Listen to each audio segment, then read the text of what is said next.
अस्सलाम वालेकुम दोस्तों, मैं मोहम्मद शबाद अपने वीकली वीडियो लॉग के साथ आपकी खिदमत में हाजिर हूँ। तो मेरी आप दोस्तों से दरख्वास्त है कि जिन दोस्तों ने अभी तक मेरे चैनल को सब्सक्राइब नहीं किया, प्लीज़ सब्सक्राइब करें, लाइक करें और अपने दोस्तों में शेयर करें।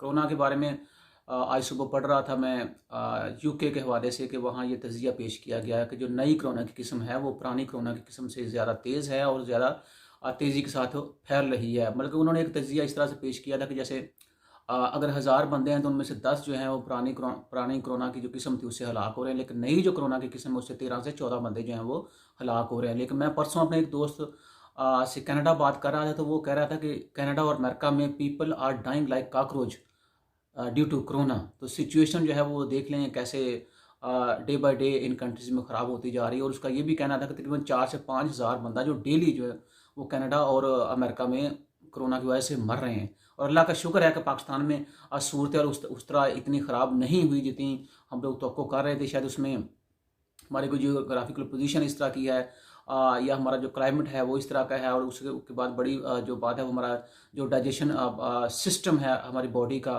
ज़ाहिर सी बात वो भी स्ट्रांग है। और दूसरी चीज़ें देखी जाएँ तो हम किसी न किसी फार्म में गर्म पानी जो है वो पीते रहते हैं, और 24 घंटे में चाय की फार्म में, कहवे की फार्म में या हमारे जो सालन वगैरह है उसमें वो कड़ी की फार्म में चीज़ें शामिल हो, जैसे दाल हो गई, आलू वाला शोरपा हो गया या शोरबे वाला गोश्त हो गया।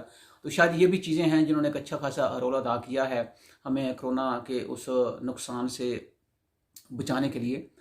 लेकिन फिर भी मेरा ख्याल है कि हमें एहतियात जो है उसको नहीं छोड़ना चाहिए। और जैसे चाइना जो है उसने पाकिस्तान को अनाउंस किया था कि हम आपको कोरोना वैक्सीन जो है उसकी एक खेप जो है वो फ्री प्रोवाइड करेंगे। वो शायद उसकी डेडलाइन जो 31 जनवरी तक है। और उसके बाद दुनिया में और भी हमारा जो वो दावा करें कि हमने भी कोरोना वैक्सीन बना लिया। आज सुबह मैं पढ़ रहा था अखबार में कि पाकिस्तान ने याद रूसी साइंसदान ने भी कोरोना वैक्सीन तैयार कर ली है। तो अल्लाह करे जल्द से जल्द वैक्सीन जो है मार्केट में आए ताकि आम आदमी जो उसकी पहुंच में भी हो और आम आदमी अपने आप को बचाने के लिए कोरोना वैक्सीन जो है वो लगवाए, और ताकि इस बीमारी से जल्द जो है हम छुटकारा हासिल कर सकें। फिर मैं आपको ताकीद करूँगा कि वही गवर्नमेंट की जो एसओपीज़ हैं कि सैनिटाइज़र का इस्तेमाल करें, घर से जब बाहर निकलें मास्क का इस्तेमाल करें और सोशल डिस्टेंसिंग जो है वो उसका ख्याल रखें, ताकि आप अपने और अपने अहल खाना को इस बीमारी से महफूज रख सकें। जी दोस्तों, इस वक्त जो एक अच्छी खबर जो मैं आपको बताने जा रहा हूँ कि अभी वर्ल्ड आर्मी रैंकिंग हुई है जिसमें पाकिस्तानी फ़ौज जो है उसका 10वां नंबर है।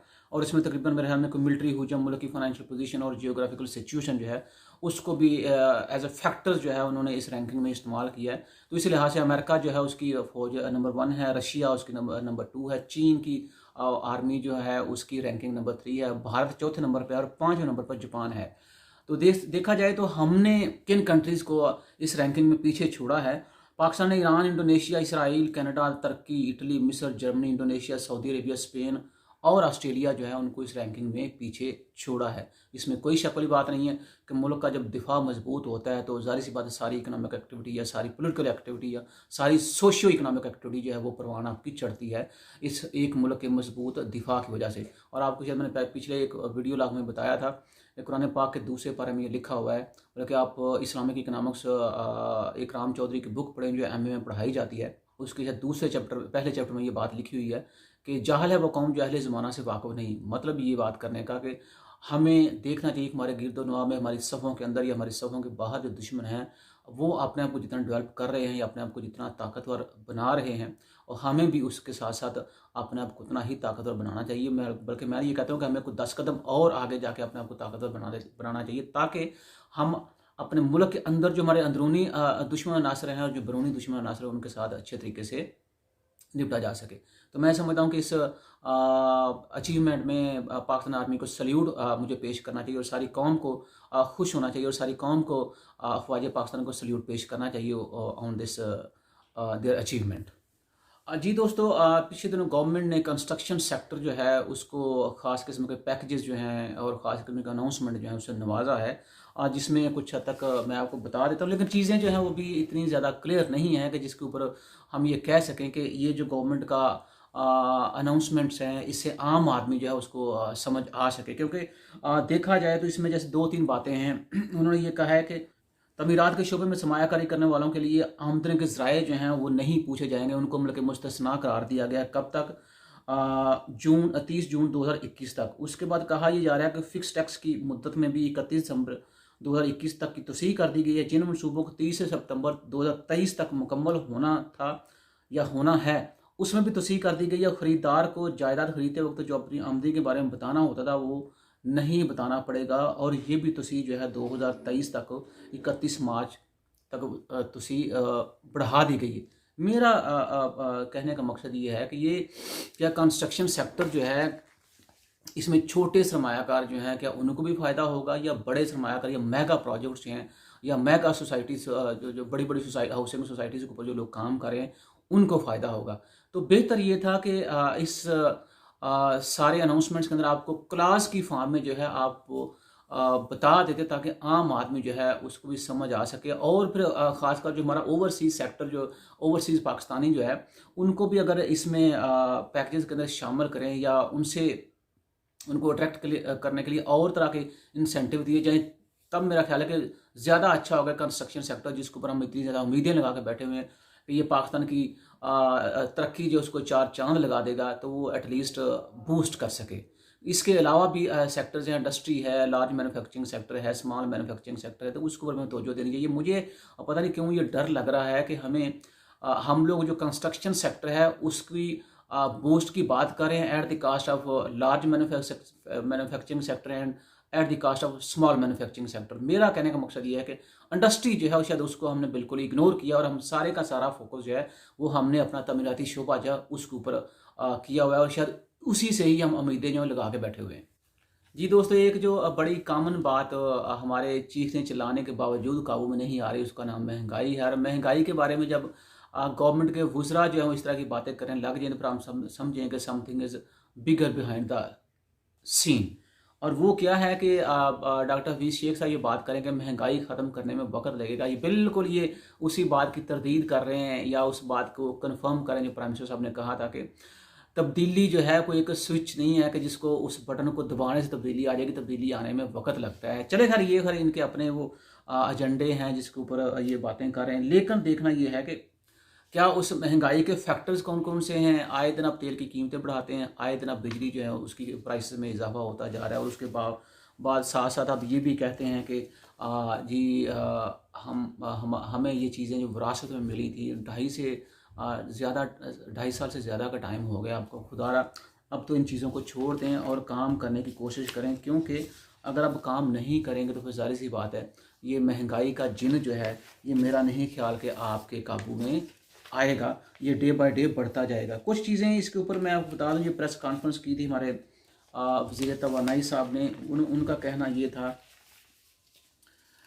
कि उमर यूँ साहब ये कह रहे हैं कि साबिता हुकूमत ने बरूते सूंघें लगाई, बिजली खर्च करें या ना करें अदायगी करना होती थी। 2019 तक 227 अरब की अदायगियाँ करना थी, जबकि 2023 तक ये लाजमी अदायगियाँ 1455 अरब रुपये हो जाएंगी। बात मानते हैं, ठीक है, अगर उन्होंने बरूदी सूंघें लगाई थी तो कम से कम आप ही सस्ते मनसूबे जो हैं वो उनके ऊपर एग्रीमेंट्स कर लें। आपने तो ये भी कहा था कि 2020 तक जो गर्दिशी कर्जा है वो ख़त्म हो जाएगा, जो तकरीबन 2300 अरब से भी बढ़ गया है। तो आपकी कारकर्दगी जो वो किस तरफ है कि यह खाली ये प्रेस कॉन्फ्रेंस जब फ्रॉम टॉप टू बॉटम हर बंदा जो प्रेस कॉन्फ्रेंस के ऊपर वो बिजी है। मेरा से भी छोटा सा एक आम आदमी हूँ मैं, और मेरी एक छोटी सी बात मेरे ख्याल में शायद आम बंदों को समझ में भी आ जाएगी कि जब आप काम करते हैं तो फिर काम करने के जिसको हम आम लोग डिलीवर कहते हैं, जब आप डिलीवर करते हैं तो फिर आपको वो डिलीवरेंस जो है वो चीख चीख के बताने की ज़रूरत नहीं होती, क्योंकि लोगों की आंखें हैं, लोग देख सकते हैं। आप प्रेस कॉन्फ्रेंस जितनी मर्जी करें, लेकिन दूसरी तरफ लोगों की ज़िंदगी में आसानी पैदा नहीं हो रही, तो इसका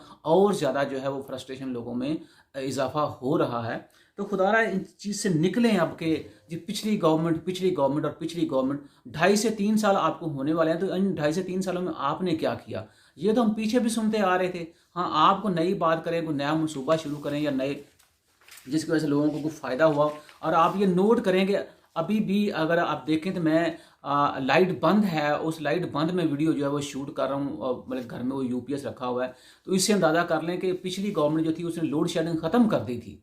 और इस गवर्नमेंट से अभी तक वो लोड शेडिंग का जिन जो है वही काबू नहीं आ सका, गर्दिशी कर्जों का जिन जो काबू नहीं आ सका। और डे बाय डे जो है वो बिजली की कीमतें बढ़ना तो आम सी बात है, कभी कभी 45 पैसे बढ़ गए, कभी फ्यूल एडजस्टमेंट में कीमतें बढ़ गई, कभी 1 रुपया 95 पैसे बढ़ गए। और फिर आप ये भी कहते हैं साथ साथ कि बिजली महंगी ना करें तो क्या मुल्क जो है उसको कर्जों के लिए छोड़ दें। तो इसका मतलब ये नहीं है, इसका मतलब ये है कि आपको बेहतरीन स्ट्रैटेजी जो है वो अपनाएं। इतनी बड़ी माशाल्लाह इम्पोर्टेड टीम है आपके पास एक्सपर्ट्स की, जिसमें इकोनॉमिस्ट भी हैं, जिसमें और भी बहुत से लोग हैं। तो इनका पोटेंशियल कब आप यूज़ करें, कब ये हमें अपना वो नॉलेज जो है वो दिखाएं कि हाँ जी हम काम करने के काबिल हैं। ये देख आम बंदा भी कह सकता है कि महंगाई जो है वो उसको ख़त्म करने में इतना और टाइम लगेगा। तो अब अगर गवर्नमेंट का भी ये बंदा कह रहा है और एक आम बंदा भी ये कह रहा है, तो what is the difference between two of them. तो फिर बेहतर ये है कि चुप कर के जहाँ से आए वहाँ जाके काम करें, और किसी लोकल बंदे को जो इन मसाइल को जड़ों तक समझता हो उसको टाइम दें। जी जैसे ये कह रहे थे कि जी चीनी कमीशन जो है, इंक्वायरी कमीशन, उसको बिठा दिया गया है, और हम लोग जो लोग इस स्कैंडल में मुलव्वस थे, जिन्होंने इतना पैसा कौम से लूटा, हम उनको सजा देंगे और कोशिश करेंगे, बल्कि कोशिश नहीं यकीनदानी करवाई थी इन्होंने कि आइंदा जो है वो चीनी का बहरान जो पैदा नहीं होगा। तो ये बिल्कुल ताज़ा जो इजाज़त अभी मिली है इनको, काबीना की जो इक़्तिसादी राब्ता कमेटी है, उसमें ये फैसला किया गया है कि चीनी के बहरान के ऊपर काबू पाने के लिए 8 लाख टन चीनी बाहर से मंगवाने की इजाज़त दी जाए, और इजाज़त मिल गई है। अब देखें, अगर गवर्नमेंट जो है ये बात कर रही है कि चीनी का बहरान है, तो जैसे मैंने पहले आपसे कहा कि इसका मतलब ये है कि चीज़ें जो हैं वो हाथ से निकलती जा रही हैं। तो कहाँ गया आपका लोकल किसान, कहाँ गया इसने जो गन्ना पैदा किया था, कहाँ गई आपकी लोकल शुगर मिलें जो शुगर प्रोड्यूस कर रही थी। और चीनी की कीमत अगर दोबारा से वो वही 55 से 57 रुपीज़ पर केजी से बढ़ के फिर 100 से ऊपर बिकना शुरू हो गई। और ये दोनों दफा इसी गवर्नमेंट के होते हुए है, कहीं कोई नई गवर्नमेंट तो नहीं आ गई कि जिसके ऊपर ये ब्लेम दे सकें। अब मुझे बताएं कि ये ब्लेम जो है ये किसको देंगे, कि ये किसकी वजह से हुआ है। अब अगर आपको 3 सालों बाद पता चला मुल्क के अंदर माफियाज मौजूद हैं, तो गवर्नेंस कहाँ पे है। अगर माफियाज हैं तो गवर्नमेंट को अपनी गवर्नेंस या अपनी रिट जो है उसके थ्रू इस माफियाज को कंट्रोल करना चाहिए। लेकिन कैसे माफिया कंट्रोल करेंगे, यही माफिया गवर्नमेंट के अंदर बैठे होते हैं, जाहिर सी बात है आपने उनको प्रोटेक्ट भी करना है। अच्छा, दूसरी बात ये पीछे दोनों ये अभी भी स्टेट बैंक की जो रिपोर्ट आई उसमें कहा जी इन्वेस्टर जो है उसका इतमाद बहाल हो रहा है। और दूसरी तरफ ये खबर भी आ रही है कि जुलाई से लेकर दिसंबर, मतलब कि पिछले साल की बात हो रही है, गैर मुल्की सरमायाकारी में 72% कमी आई है। अगर मुल्क के अंदर इन्वेस्टर जो है उसका इतमाद बढ़ रहा है, लोकल इन्वेस्टर, तो फॉरेन इन्वेस्टर का भी इतमाद बढ़ना चाहिए। जब इतमाद बढ़ रहा है तो फिर ये फॉरेन डायरेक्ट इन्वेस्टमेंट जो है ये 72% कम क्यों हुई है, इसकी कोई वजह हमें बता सकता है कि या सिर्फ वही बातें कि प्रेस कॉन्फ्रेंस करें और उसमें लोगों को जो है वो चमकते धमकते जो फिगर्स बता दें ताकि वो लोग मुतमिन रहे जी बहुत काम हो रहा है। रियलिटी में अगर लोगों को कुछ डिलीवर हो रहा है या नहीं हो रहा, डजंट केयर, कोई बंदा जो है वो उसके ऊपर परेशान ही नहीं है। और फिर दूसरी बात ये है कि हर एक इंसान को मौत आनी, चाहे मैं हूँ चाहे कोई और है। तो ये तो वादा करके हम अल्लाह ताला से आए, जब ज़िंदगी अल्लाह ताला दी तो मौत का हमने वादा, अल्लाह ताला ने वादा लिया था कि तुमने वापस आना है, तो हमने वापस जाना है। खुदारा कोई थोड़ा सा यही ख्याल कर लें, कल को आपको मौत आनी है, अल्लाह ताला के सामने अपने जवाबदेह होना है। तो एटलीस्ट ये जो मैनिपुलेशंस आप करते हैं वो ना करें, लोगों को रियलिटी बता दें, तो मेरे में वो ज़्यादा अच्छी बात होगी। जी, एक और जो बड़ा हमने इसके ऊपर अचीवमेंट लिया था, प्राइम मिनिस्टर साहब ने और ट्वीट भी किया था जी, तकरीबन पिछले कई सालों से अब जो पाकिस्तान का करंट अकाउंट है वो सरप्लस में हुआ है। और मैंने उस वक्त भी कहा था कि इसमें से फॉरेन रेमिटेंस का पैसा निकाल दें, आपको पता चल जाएगा कि पाकिस्तान करंट अकाउंट जो है वो कितना सरप्लस में। और अब क्या हुआ है कि मुल्की करंट अकाउंट 5 माह सरप्लस रहने के बाद फिर खसारा में तब्दील हो गया है। वो क्यों हुआ है उसकी भी शायद वजह अगर पूछी जाए तो वो बताने को मेरे ख्याल में शायद गुरेज ही करेंगे। और आपको मैंने पहले भी जब कहा था कि देखिए पाकिस्तान तो भी इकनॉमिक एक्टिविटी उस तरह से बूस्ट नहीं कर रही या नहीं एक्टिवेट हो रही, जिसकी बिना पे ना हम कुछ एक्सपोर्ट कर रहे हैं और ना हम कुछ इंपोर्ट कर रहे हैं। हाँ, इंपोर्ट मोबाइल्स वगैरह वो इंपोर्ट हम कर रहे हैं, लेकिन अब जैसे चीनी वो इंपोर्ट करनी पड़ेगी हमें, गंदम इंपोर्ट हम कर रहे थे, हम इससे पहले भी चीनी इंपोर्ट हमने की, ईरान से हम लोग टमाटर इंपोर्ट कर रहे थे, इस तरह से यूक्रेन से हमने गंदम इंपोर्ट की, और बहुत सारे कंट्रीज़ हैं तो वो ये इंपोर्ट हुई। अब उसमें क्या लिखा जा रहा है कि स्टेट बैंक ऑफ पाकिस्तान ये कह रहे हैं कि 2020 में जारी खातों में 66 करोड़ 20 लाख डॉलर का खसारा रिकॉर्ड किया गया है। रवा माली साल 6 माह में मजमूई जारी खाते 1 अरब 10 करोड़ डॉलर सरप्लस रिकॉर्ड किए गए।